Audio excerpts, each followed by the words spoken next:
Mark Carney just jetted off to Ukraine, promising $2 billion of your tax dollars to continue their fight against Russia.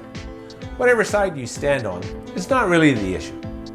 The fact is, he did this with no parliamentary debate, and there are a lot of questions swirling about his ties to the financial giant Brookfield, where of course Carney was on the board of directors and still has a significant stake in Brookfield's investments. On August 24, 2025, Carney was in Kyiv, standing with President Zelensky, pledging 2 billion Canadian dollars, about $1.5 billion US, for military aid like drones, ammo, and armored vehicles, plus 2.3 billion in loans for rebuilding. He hasn't tabled a budget, and there's been no parliamentary debate.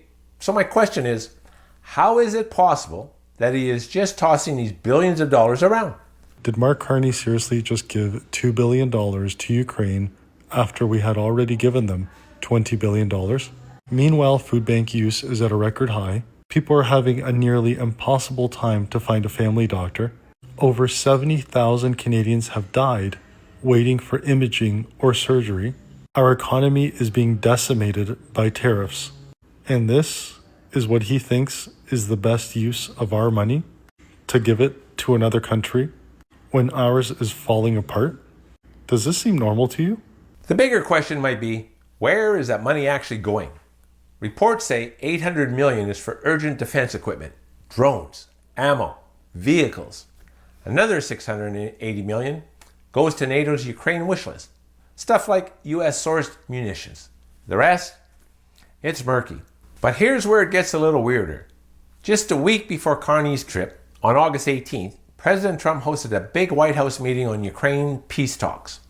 Zelensky was there, along with NATO's Mark Rutte, the EU's Ursula von der Leyen, and leaders from the UK, France, Germany, Italy, Finland, you name it. Guess who wasn't invited? Canada. That's right, Mark Carney, PM of a NATO founding member that's given over $10 billion to Ukraine, got left out in the cold. One report even says DC slamming the door on Canadian negotiators. So while Carney's pledging billions, he's not even at the table where Ukraine's future is being discussed. So instead, to make it look like he's actually doing something, he gets on a plane and pledges a bunch more money. Your money. Our money.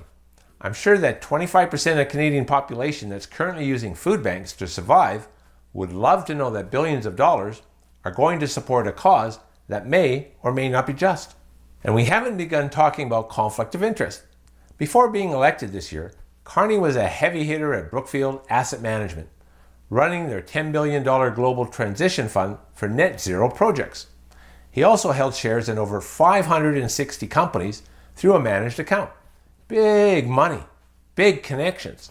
So, when he's committing billions to Ukraine, many people are asking, does he benefit from money being sent to Ukraine?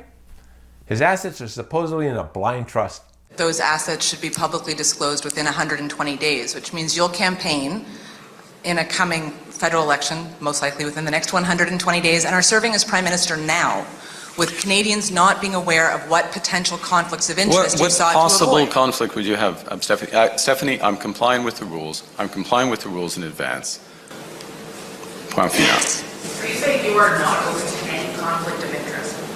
Yes. Someone spent most of his life in the private sector. There's no possible conflict of interest in your assets. That's very difficult to believe.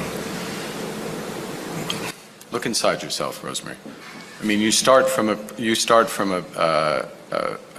prior of conflict and ill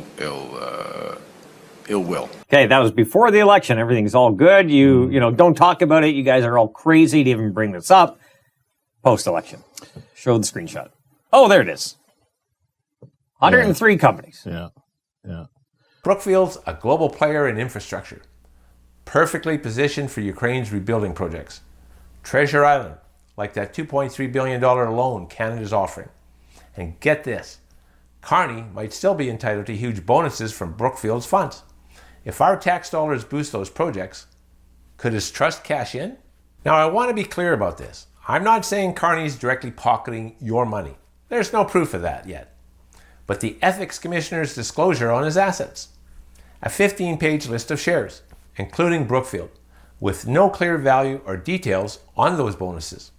And he's got 120 days from taking office to go public with his finances. That's not till July, and we're still waiting. Conservatives are calling out 103 potential conflicts of interest. True or not, the secrecy is a problem. If Carney's clean, why not show us the trust? The bottom line is the accountability is missing. Carney's pledging billions without a budget, without Parliament's scrutiny, and while Canada's getting snubbed by the White House. That's not leadership. It's a red flag. If our tax dollars are funding Ukraine's defense or rebuilding, fine.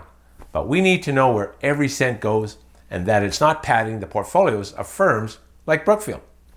And if Canada's not even in the room for peace talks, what's our money really buying? I recommend we demand answers. If more of us just called our local MP and asked them why Parliament is not debating this, what do you think they would tell us? It seems many of us are asleep to what's actually happening in this country. There's a lot of talk about Carney going about his business without transparency, and that his actual goal is linked to the World Economic Forum, and that he's a globalist. It seems many of us are asleep to what's actually happening in this country. There's a lot of talk about Carney going about his business without transparency, and that his actual goal is linked to the World Economic Forum, and that he has a globalist interest and little interest in seeing Canada actually succeed. Drop a comment below. Are you okay with Carney committing your money while the US shuts us out? Stay sharp, stay skeptical. Hit that like button, subscribe, and ring the bell so you don't miss our next dive into where your tax dollars are going.